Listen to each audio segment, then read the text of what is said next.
Good morning, ladies and gentlemen, and welcome to the California High-Speed Rail Authority's Board Finance and Audit Committee meeting for August 18th, 2022. This morning, we will start with noting that all members of the committee those are directors Gilmetti and Camacho and Vice Chair Nancy Miller join us. Nancy is audio only. We will start with public comment. Mr. Secretary, do you have anybody in the queue? Mr. Chairman, we have a few attendees, so I'll provide the instructions and see if any of the members motion to raise their hand for public comment. Thank you. Good morning, all. Welcome to the California High-Speed Rail Finance and Audit Committee meeting. Today, we are hosting this meeting remotely via the Zoom application. In a moment, we will begin to take public comment. But first, we want to run through some important technical aspects of this meeting for offering public comment. If you are logged into this meeting via the Zoom application, please use the raise your hand feature, typically located at the bottom of your screen, so that I may call on you to provide your comment. If you're dialing in by phone, pressing #2 will raise your hand and put you into our queue. Speakers will be called in the order that their hand is raised. Once you've been in the queue and your name is called, in the web meeting, please click the prompt on your screen to allow your microphone to be unmuted. On the phone, we will call on you by the last 4 digits of your phone number. At that point, you'll hear a message that you are being unmuted. Once unmuted, it will be your turn to speak. Please slowly and clearly say and spell your first and last name, and if applicable, state the organization you represent. After your introduction, each speaker is allotted 2 minutes to provide their comment. I will interject at 1:45 seconds. Our core reporter is on the line to record these comments. If they need you to spell or repeat something, they may interject. I will also notify you when your time is nearly up. At the end of your comment, we will disable your microphone. However, you're welcome to stay on the line to continue watching or listening. For any of the attendees who wish to provide public comment at this moment, please use the raise your hand feature located at the bottom of your screen. And if you're dialing in by phone, pressing #2 will put you into our queue. Mr. Chairman, we have not had any new attendees join, and no attendees are motioning for public comment. Okay, thank you, Mo. And welcome, ladies and gentlemen. We'll now begin the agenda for today's meeting. Agenda item number 1 is the consideration of approval of our March 17th committee meeting minutes. Move approval. Second. Motion by Director Gilmetti and a second by Director Camacho. All in favor?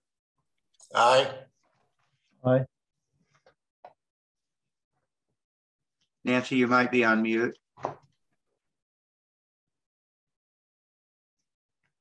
Okay. The motion passes. Mo, if you can check later whether or not I think Nancy's probably on mute. Okay. Sorry, I approved. Okay, I approved. Thank you. Sorry. Thank you. Mr. Chairman, the record will reflect that. Okay, well, she's just done so passed unanimously. I have no remarks or initiatives or updates today. We've got a pretty complete agenda, so we're going to move on. We're joined today by our internal audit manager, Paula Rivera. We've got a number of audit updates by our chief auditor. And Paula, we'll turn it over to you. This is agenda item number 3. Thank you. Good morning. We have a number of audit reports on the agenda today, 4 audits and 3 pre-award reviews. So if it's okay, I'll just run through a brief summary of each one. If you have any questions that I can't answer, we have people available who are the auditee with the particular program that was audited to answer any questions. So I'll get started. The first one in your packet is the grant management audit. And the purpose of this audit was to determine if the grants office processes and procedures are adequate to ensure compliance with the grant requirements. And so we had 3 objectives: to determine if there are written processes and procedures, to verify compliance with those written processes and procedures, and then to determine that the necessary internal controls are in place and operating effectively. And so what we found is that the necessary controls are in place and operating. We found a couple of instances where things, we recommend that they be refined, tightened up a little bit, specifically related to documentation. But we didn't find any instances of non-compliance. In the time since this audit was issued, we've had a 90-day update from the grants unit, and they have made progress on all of the corrective actions that were identified. Everything is in a final stage of review or nearing some version of approval.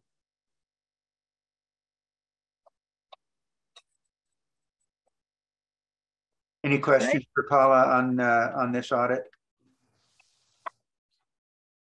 All right, thank you, Paula. We can move on. All right, the next one is data validation. And this was an audit that was requested to, determine if the data within GeoAmps and EcoSys is accurate and supportable. And GeoAmps is the system that the right-of-way group uses to keep track of parcels to be acquired. And EcoSys is the system that we use for project cost accounting. So the objectives of our audit were to determine the accuracy of data in these two systems. And then since they were, they're not our original systems, we looked at the process for transferring data from the predecessor system to this current system. And our audit found that the data within both GeoAmps and EcoSys is generally accurate. However, we found a few instances where the data in GeoAmps differed when compared to the source documents, but these differences were minor. They didn't ever cross reporting periods. So the information that was reported to the Finance and Audit Committee has always been accurate. Paula, what were the differences? The differences were in when something was recorded as acquired or completed. Sometimes there was a document and sometimes there was an email. So if the document, the construction memo or the deed or something said, I don't know, September 10th, and it was emailed to somebody and it said September 14th, September 14th was recorded as the date it was acquired. So there were just minor differences. Right-of-way has addressed this, and they now have a procedure to identify what the source documents are to use as system data. Okay, thank you. Anything else on this one, Paula? No, we, to be honest, we were happy to find that the data is mostly supported. Okay. It's one of our good news audits. All right. If there are no questions, no further questions on this audit, then let's move on to the next. All right. So the next one is project commitments. And so the purpose of this audit was to provide the board and the general public assurance that the authority has processes and procedures in place to monitor its project commitments that are in the approved environmental documents. So the objective of our audit was to determine if the processes and procedures are in place to ensure the authority is complying with the commitments that are identified. These are commitments that have been made to third parties with regards to the environmental mitigation types of issues. Is that correct? Yes. Okay. The things that we say we will do in the environmental documents, we look to see that there was a process for identifying those from the environmental document into the system record that is used, EMA, the Environmental Mitigation Management System. And so we found that In every instance, the information in the environmental document matched what was in EMA. And so then we looked at 28 different project commitments, 14 for Merced to Fresno and 14 for Fresno to Bakersfield. So we looked at those individual commitments to see if there were records in EMA that would indicate compliance. And of those 28, we found records for 17 of them. For the 11 that we did not find records, it's because it wasn't time yet. For example, planting trees when you're done with construction. That mitigation hasn't started yet and isn't expected to be started. So we found no exceptions in our review of the process for identifying project commitments. And how do you make the determination as to how many different commitments you would look at? How did you choose, for instance, 14? So there are 14 categories of commitments, and we selected one from each category. So one from air quality, one from biological resources, one from noise and vibration. So we selected one from each category. Okay. And so one of the great things that's going on in environmental is at the same time they were sort of doing an internal review. And were creating a mitigation implementation plan. I see. So Scott Rothenberg is here and he can speak to that plan. My understanding is at the same time we were auditing, they were working on this plan, and we ended up finding some of the same things. Yeah, well, Scott, why don't you tell us what's going on your side? I ask a real quick question first, Tom? Sure, go ahead. So Paula, you were conducting tests necessary to complete the objective of ensuring the authority was complying with the project commitments, correct? Yes. So we were looking for evidence of compliance in the EMA system, the Environmental Mitigation Management System. And you found nothing out of the ordinary in the test that you conducted, correct? Correct. Okay, thank you. Scott? Good morning, Chairman and members of the committee. So Scott Rothenberg, I'm the NEPA assignment manager, and this mitigation implementation plan, or MIP for short, that Paula referenced, is an activity that originally started in July 2020. We identified it as a task and work plan 4, and back at that point, it was called a construction mitigation implementation plan.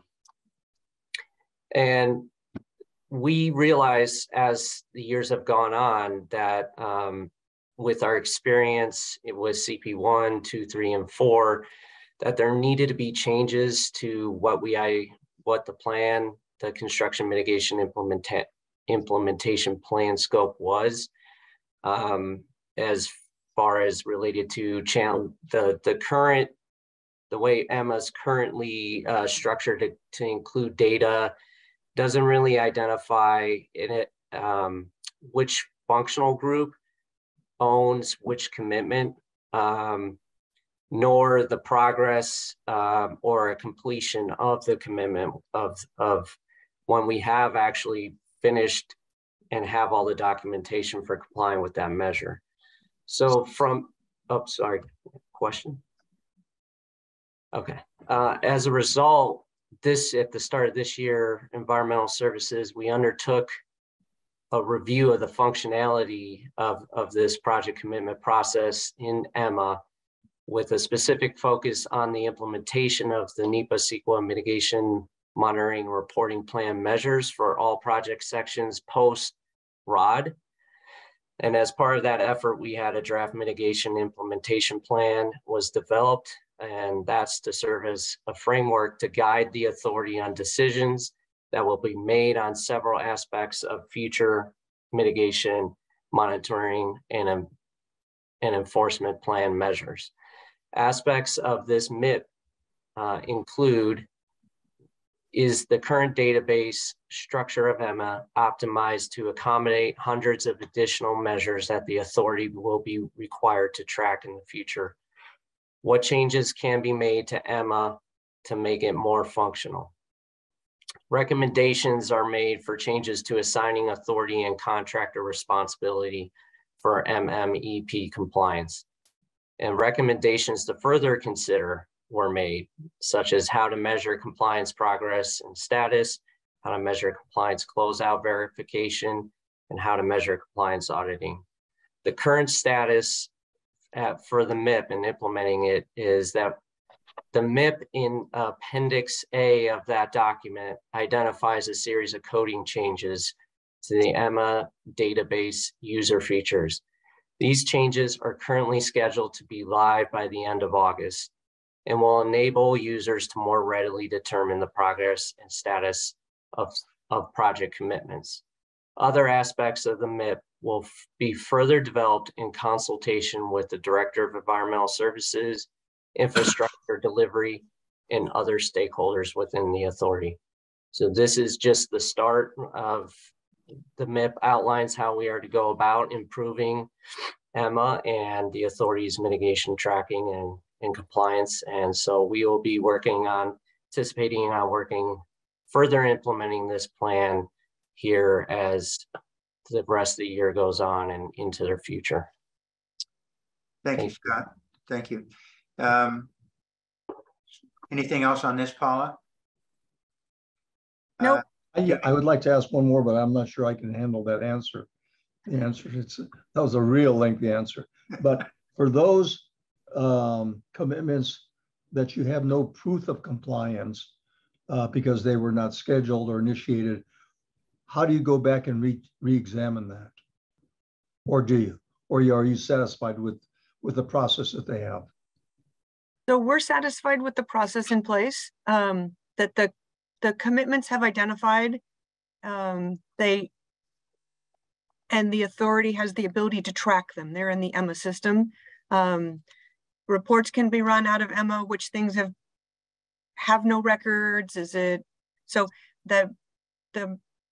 our purpose was to be sure that there wasn't a gap between the environmental document and the system we use to track them.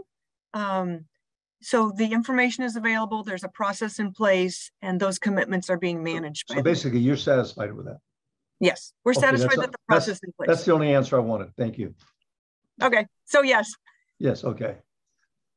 All right, if there's no, thank you, Scott.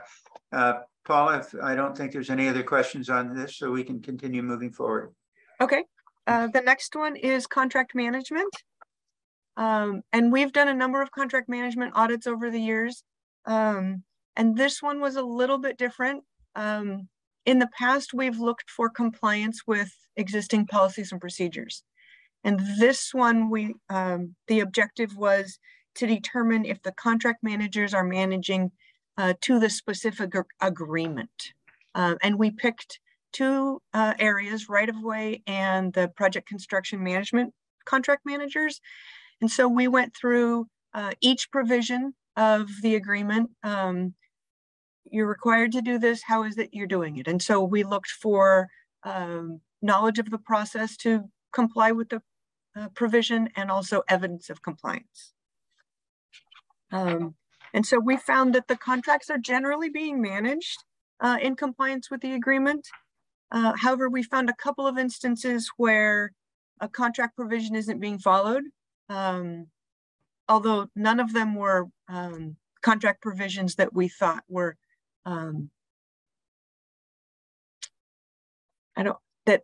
that would affect how the contract is being managed. For example, it requires an invoice to be in a particular format and to identify hours billed and that sort of thing. So that wasn't being done, but it can easily be corrected and the information is available. So we're recommending that for those provisions that aren't being followed, they develop a process. Some provisions were no longer applicable, like within right-of-way, when between the time the contracts began and the contracts and we did our audit, things have changed. We have legislation that we can now do things that the Department of General Services used to do. So we just recommend tightening that up a little bit, documenting those types of things. Having documentation available, so when we say, hey, how is it that you're doing this? They can say, oh, this is how we do it. So we just found a few minor things that could be tightened up in how the contracts were managed to the specific agreement language. And has there been a response to your recommendations already? Yes, the right-of-way and infrastructure delivery provided a response, and we took a look at those responses and they seem quite reasonable. Within 90 days, we'll go back and ask for evidence that they've implemented those corrective actions. And that's a matter of, that's pretty much the policy that we have in internal audit. Yes.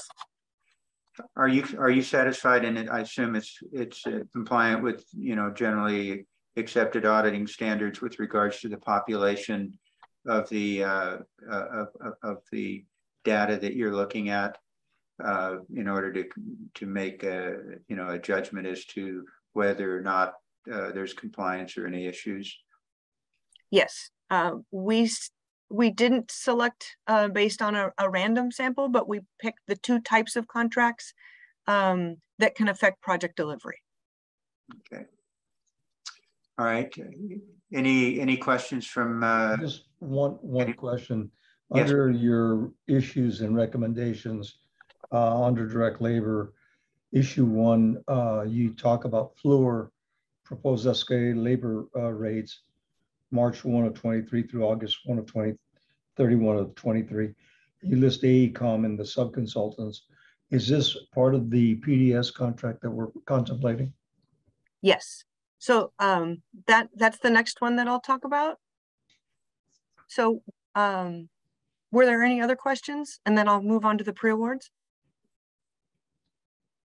Okay. Okay.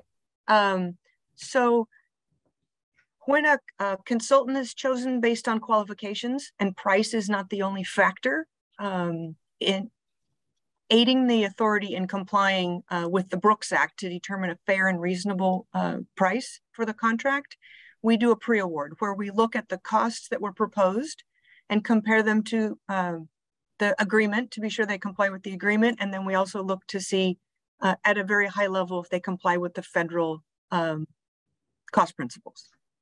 And so we had 3 of them that we worked on. Well, I can't say we. The audit office worked on in July, and PDS was one of them. So for the program delivery support contract, that was with AECOM and FLUR. We did a risk assessment of the subs and we selected 14 of them, which gives us about 85% coverage of the entire contract amount.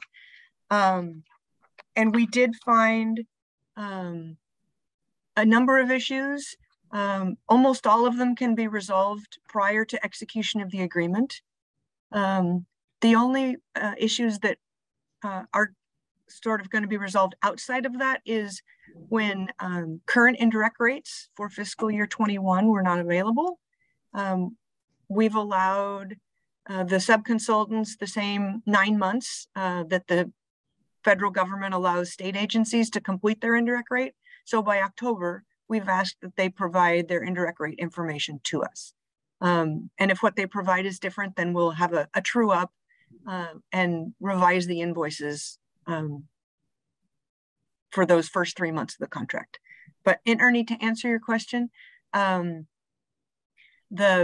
escalation that was proposed by AECOM and FLUR and their subs was set to begin in October. And there's a contract provision that identifies escalation will begin July 1 of 2023. So this is just kind of a cleanup finding. Okay.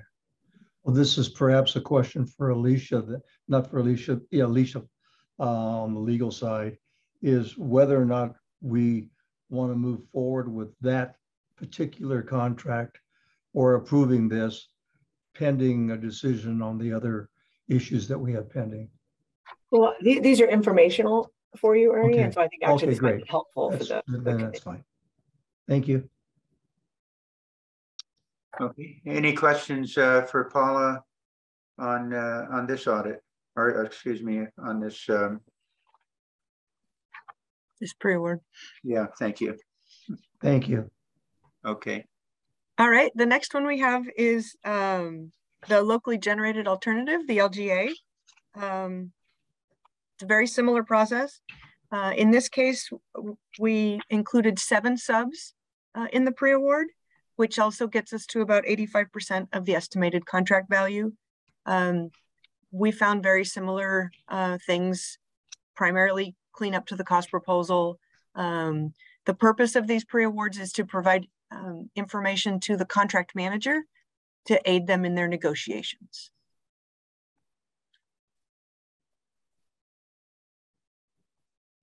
Okay. Any questions on this pre-award? And the final one, Paula? The final one is Merced-Madera. And in that case, our risk assessment identified 7 subs to look at, which got us to about 77% of the contract value. Very similar types of findings, primarily cleanup information. And since we had all 3 more or less at the same time, we took a look at our processes and we recommended some changes to the instructions in the RFQ. In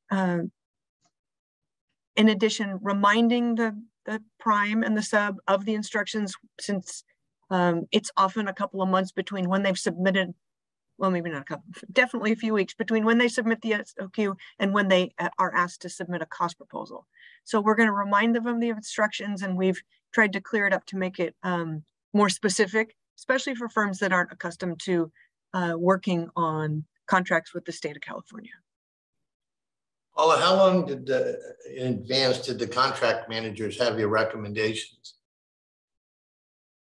Let me do a little quick math. We gave them to them on the 9th. So they've had them for about a week and a half. Is that, we approved, I think we approved these yesterday. Did they make the necessary adjustments? Do you know? Yes. So after we issued our pre-award, the authority went back and redlined the cost proposals, and they gave us those to review last Friday. We reviewed that all the recommendations had been taken into account, and there will be a final cost proposal that is submitted by the primes prior to execution. Okay. So everything will be taken care of before we execute. Even though you approved it yesterday, you approved moving forward with it. We now will tie up some loose ends before we execute. Yeah, I just want to make sure they're covered. Thank you. Yes. Thank you, Jim. Thanks, Jim. Paula, are you done with us? I am. This was a big audit update. Yeah. Well, thanks, Paula. We're happy to have you here. And as usual, I have always felt very confident with what your team is doing, and that's much appreciated by the board. Thank you very much. Okay. Thanks, Paula. Thanks. Thanks, Paul. Thank you. All right. We are now ready for our Chief Financial Officer, Brian Ennis, with our executive summary. Good morning, Brian. Good morning, Mr. Chair and F&A board members. We'll be pulling up the presentation, the executive summary. So this is for the reporting month of June. And this is, of course, the final month of the fiscal year for the 21-22 fiscal year. We start, as usual, with our accounts payable, aging, and disputes report. Happy to report again, no late payments were made in the month of June, and that makes us have a run here of almost 5.5 years of no late payments. Our disputes were about the same. They're a bit down month over month. As we've said before, most of these disputes are with the CP23 design build contractor. But as you see here, they're falling a bit as we went into June. At the bottom of the page, we have some updates on cash management. I will say, as we discussed yesterday at the full board, we did receive the legislature's appropriation of the remaining $4.2 billion of bond sales. We don't, however, count bond authority as cash until those bonds are actually sold, or there's a commercial paper issued by the treasurer in advance of a bond sale. So these are Prop 1A cash balances that are again before the new appropriation. And here for June, they were about 72 million, which is up slightly from a month prior, reflecting a commercial bond sale, or excuse me, commercial paper sale of about 17.6 million by the treasurer in June. That money is primarily supporting right now the Caltrain electrification project and our state operations. Cap and trade cash balance, you'll note, has a big jump here month over month, $2.1 billion. This reflects the inclusion of the May auction, which was about $274 million.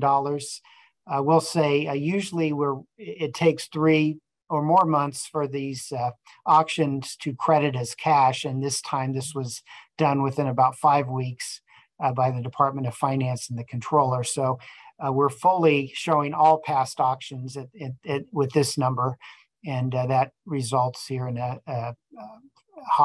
relatively high cash balance number for cap and trade dollars. I will mention was that done quickly just to try to bring it in time for the fiscal year end? Is that why that, you've mentioned this 5 weeks before? Yeah, I don't know. I think in the past it hasn't always been done within the fiscal year, but it is helpful. And I think it just shows that, if we do have a need, we can work with our control agencies and do it in as little as 4 or 5 weeks. But yeah, we'll see if this continues. Okay.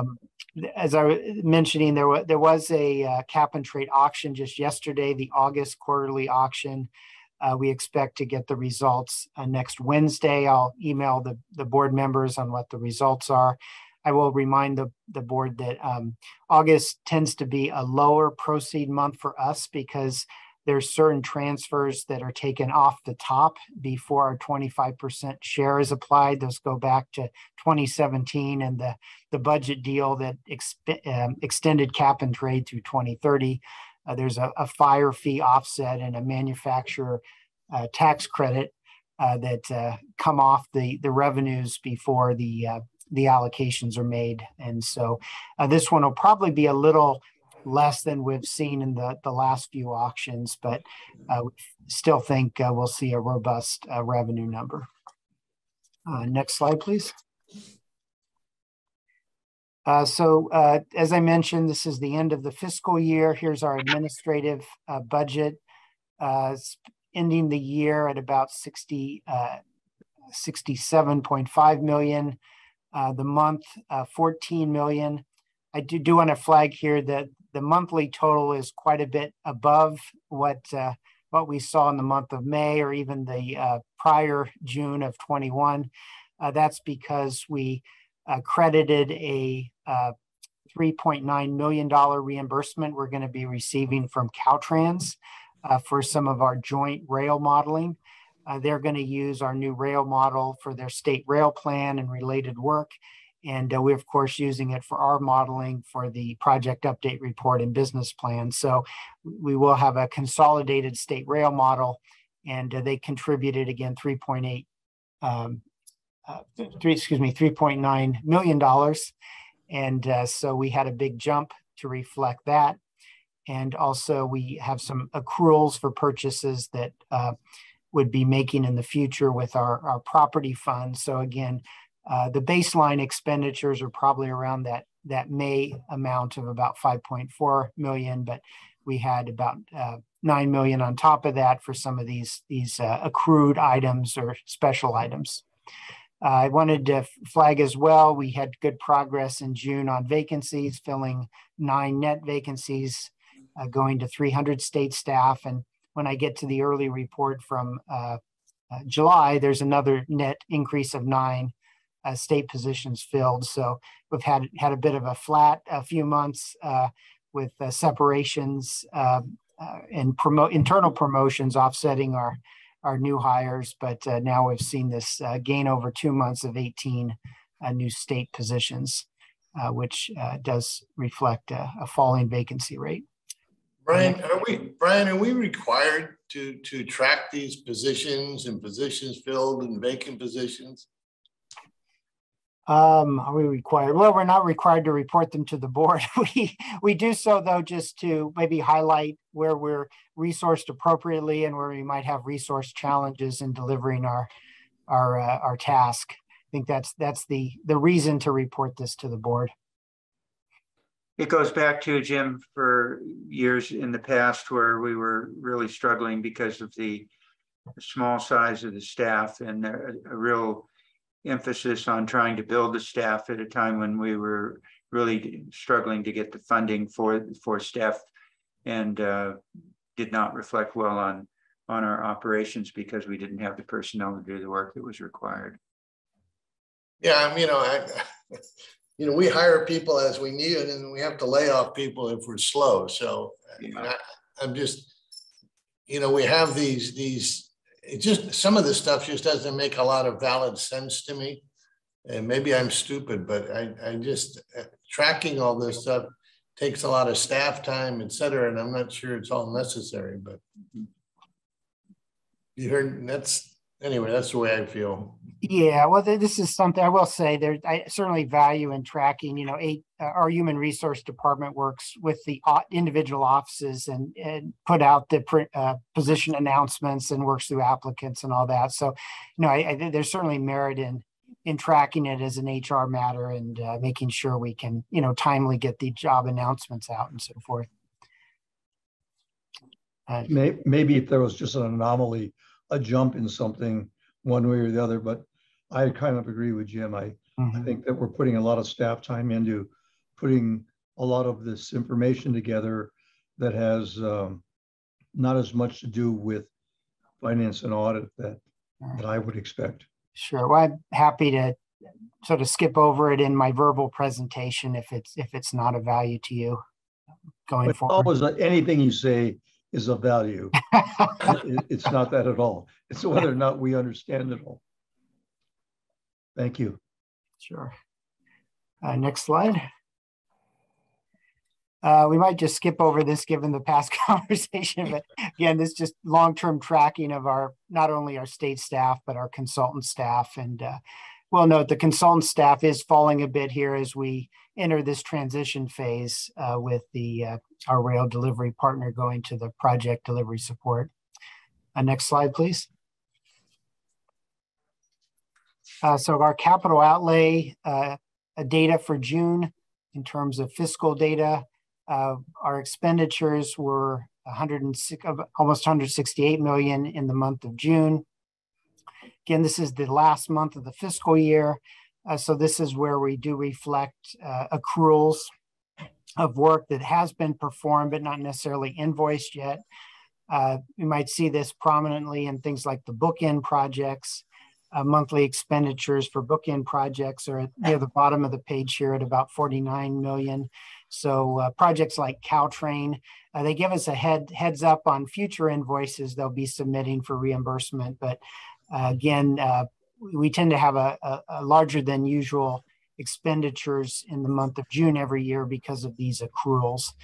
In terms of the construction package work, when that's isolated, those were fairly typical.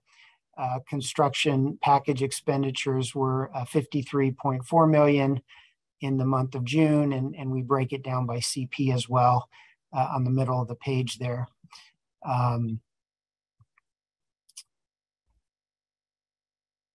So we can probably go to the next page if there's no questions on that. Well, I think a takeaway here is just looking at the year over year expenditure on year over year, we're pretty flat from the previous year with the amount of effort that's gone on to try to increase our velocity of out in the field. So, that looking at just the number is concerning to me. Yeah, as you're noting, I think we finished the fiscal year with about 1.2 billion of total expenditures, but below our forecast and budget. Yeah. and that is about the same as the 2021 actual expenditure as well. Right. Going into next year, I just mentioned that we will start spending on some new activity as well. The design contracts the board approved yesterday. Hopefully we'll have the track and systems contractor working in the later half of the fiscal year as well. And then, yes, hoping to see some acceleration in the existing design build contract work as well. Yeah, I think this just reflects what we are all very concerned about, and that's just the velocity of moving towards the completion of CP 1, 2, 3, and 4. Yep. Just one comment, Tom. One of the things that we have asked for, I think Jim has asked for as well, is the looking at, since it was reported to us yesterday that our final designs are in, so we should be able to start to track a better schedule with a percentage of completion against that schedule, so we know how much money we have left to complete the job and in what time frame. So hopefully we can start to get that kind of information on a more readily available time period. In other words, it'd be coming hopefully monthly, as opposed to where we got CP4 a few months ago. And I was hoping that we would then be able to see CP2, 3, and 1 in that same type of reporting fashion. Yeah, along with what Ernie's saying, I'm obviously schedules are very important to me, but also the budget. So if the plans are close to completion or getting completed, we need to put together a realistic estimate of the cost to complete, so we know which direction we're going. And as Ernie said, do we have enough money to finish these things?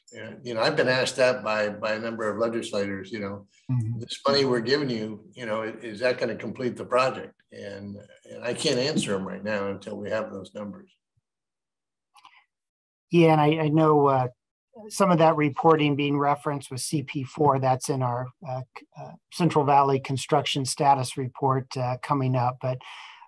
I believe when we get there as well, we've put most of the major design changes have been put into the contracts through change orders. There's a few more left, and I know those are expected to be complete in the next month or month and a half. So my understanding is, by the month of October, we should have start being able to show some additional data similar to what you're seeing with CP4.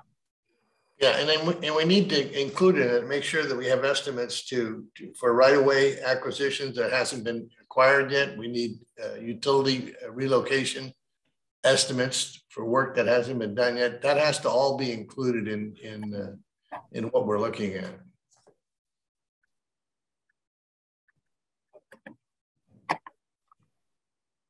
Okay, go ahead, Brian. Sure. So this page, just to mention, this is just our running tally really since 2006 of expenditures on the project, and categories. We're about up to 9.8 billion expended on primarily on construction. Why don't we go to the next page? Contracts and expenditure report. Just wanted to explain the reason for the month-over-month jump here in total value of contracts. The second line of the table, it's gone up, I believe, about $460 million to 9.8 billion of ongoing contracts that are active. The reason for the jump there is the new contract with LA Metro for the Union Station work that the board approved, I believe, in April for that to go forward. So that contract was finalized with LA Metro in June, and that's why we reflect the jump here in contract commitments. The small business utilization rate, just note here about the same, 23.4, the same month over month. Brian, that reminds me, weren't we going to have an update on LA Metro on their status and when they're starting, when they're going to finish? Yeah, I know there was, I believe, I'm forgetting the context where you brought that up, but I know that believe they're for both, right? Caltrain, LA Metro to yeah, exactly. Periodic updates. We were supposed to have an update presentation at some point. Is that the Link project? Yes, link us. All right, next slide, please. This is our contingency report. Not too much to note month over month. I will kind of flag the one item that's kind of in the middle of the page on the bottom chart. Authorizations greater than 25 million. You note that's versus negative 31 million. Normally you would see a positive number there. This is actually the contingency for CP4 is showing going higher instead of going lower.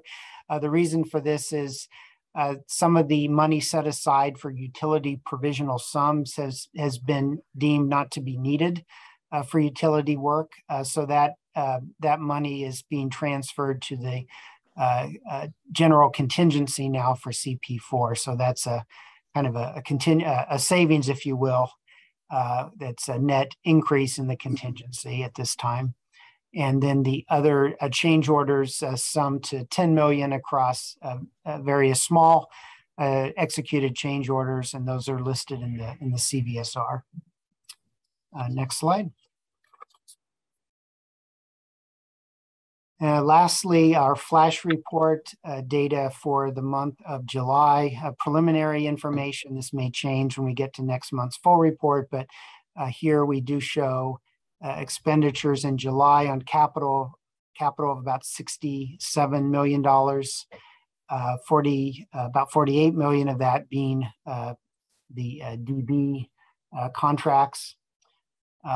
We also reflect below the, as I mentioned before, some filled positions and also our ARA commitments, which are fairly stable now. We just adjust if Paula's team in doing their audit work finds any overpayments, then we make adjustments to our ARA information, but that is fairly stable at this point. And that concludes the finance and audit report from the financial office. All right, thank you, Brian. We'll move on to section 11, and Daniel on the Central Valley status report, please. Good morning, Chair Richards and F&A committee members. This morning, I'm going to go through the June Central Valley status report. I've highlighted areas in yellow that I'm going to focus on. So June contractor expenditures totaled 53.4 million. That was made up of CP1, 15.2 million, CP23 was 31.4 million, and CP4 was 6.7 million. In the month of June, we executed 31 change orders for a total value of 9.8 million. Risk contingency as of the end of June was 1.135 billion. In terms of design, we achieved a significant milestone in June. All permanent structures, i.e. guideway, bridges, viaducts, were completed. So the 163 design packages were fully approved. So, however, even though all the permanent structure is approved in design, we still have some utility designs to be approved. Okay, in terms of construction labor, we had 1,119 workers on site. That was slightly down from the month before, but it's still quite a good figure. Next slide, please. Daniel? Yes. One quick, I mean, you say that we still have some utility designs yet to be, and maybe I misunderstood or misheard Brian yesterday saying that the designs had been fairly much complete. At least I understood it to be on these contracts. Is that not correct? So Ernie, all the permanent structure, the permanent guideway, the permanent bridges, the permanent viaducts, all the design is completed for that. But we still have some outstanding design approvals for utility relocations. How much of that is out there? Because that's obviously going to be that's going to reflect the cost that we're looking for to complete. Absolutely. So there's probably at the moment, as you can see on this slide, there's about 30% of the utility relocations that are not started. So of that, we probably have 10% of the utility designs that need to be completed. So we're down to probably the last 10-15%. So we are close to complete, but we are not complete. So would you be able at some point to quantify that monetarily, so we know what dollar amount that we're looking at for within a range of 2 or 3% for completion? We can certainly provide the designs, and I will endeavor to, in terms of quantification for you want the value of the utility? Value, yes. Okay, yeah, we can do that. I mean, the reason, Jim and I continue to harp on is we're trying to figure out if we have enough money, how much money we need to complete. Yeah. And we need to start to look at that as the goal. Understood. Okay. And my right, Jim? Daniel, you said you had about 10% left to finish the design work. Is that correct? That's correct. And do you have a timeline? Is that a month? Is that 2 months? I think it's going to take probably, the bulk of it will be complete in the next 12 months, but some may take slightly longer. Really, that long? Yes. That long to complete the design? Yes. For which elements are you talking about, Daniel? We're talking about utilities. Oh. Say that again, you're talking about the what? Utility design. Yeah. So it could be irrigation. Because the design for the structures that are part of our right of way are ready for construction, right? Yeah. Yeah. Well, I mean, obviously I have two concerns. One is to tie down what the total cost is going to be for the utility relocations. The other is the timing and how it affects the contractor out there being able to work. Well, that's exactly why we're working through the schedule diligently. Yeah. Trying to get you guys all the data that makes sense to so you have firm schedules on this stuff. And some of it we're going to have to estimate, right? With I'm okay with an estimate as long as you have enough preliminary work to be able to determine, you know, what we think those numbers are. So. Okay, go ahead, Daniel. Okay, in terms of construction progress, we got 67 structures underway or complete out of a total of 93. In terms of guideway, we got 87 miles of guideway that are completed or in construction out of a total of 119 miles. And now we come to utility relocations. So of the total utilities, we have relocated 862. We have another 370 in progress, another 81 that are approved to start. And then we have 547 that have not started. So what do we mean by not started? So basically what we mean here is there's a sequence of activities to be completed. These activities include environmental clearance, executed third-party agreements, design approval, that's utility design approval, construction work plans, pre-construction walkthroughs, acquisition of land, and our land conveyance. So this is an area that we're putting particular focus on at the moment, because utilities are paramount to our success. I want to just comment here on this issue. This is one that we are putting a lot of focus on as the management team. And I would say that I think we gave you a number when we did the presentation in Fresno on construction status. We spent a little bit of time on utilities.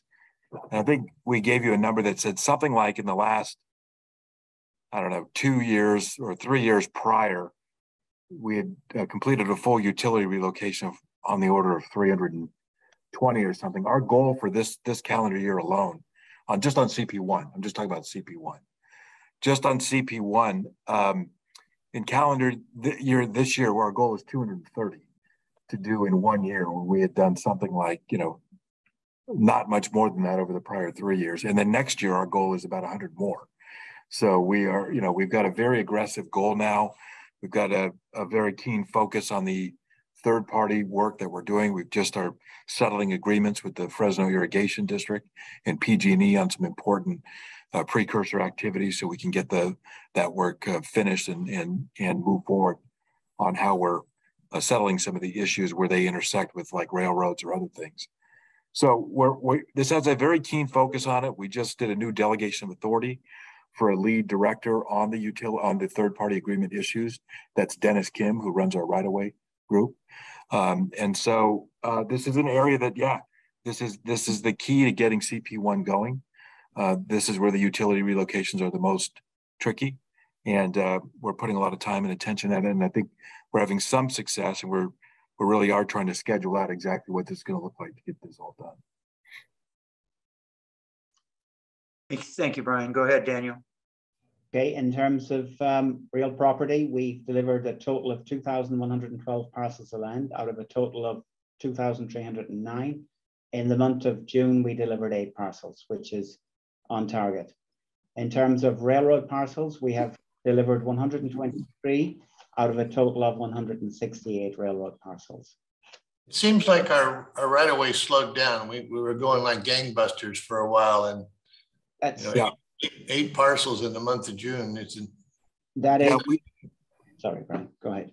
No, it's funny you asked that, Jim. I was just talking to Dennis Kim. Yeah, early on, we had a lot of parcels that were easier to obtain. Some of these now are parcels that came in a little bit later because they were part of things you need for the utility relocations, for example.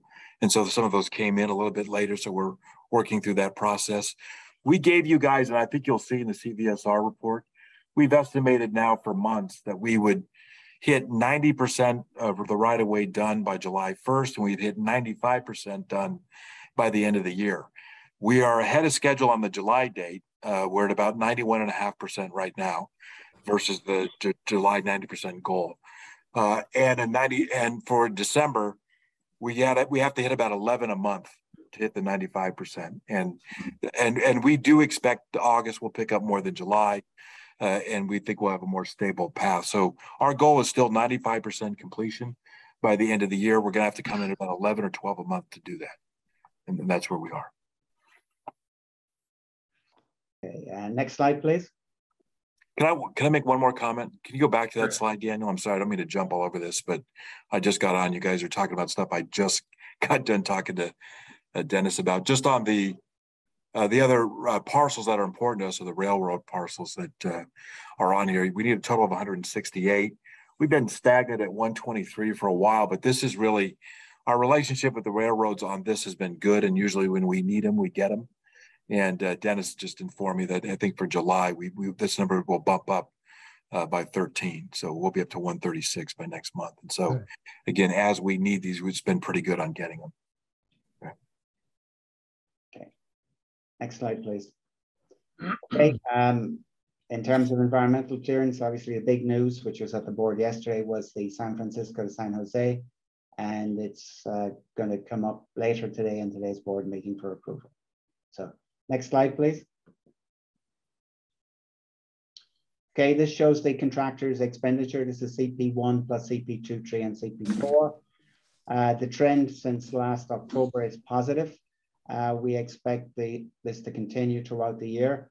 There are a lot of significant commercial agreements and change orders being negotiated.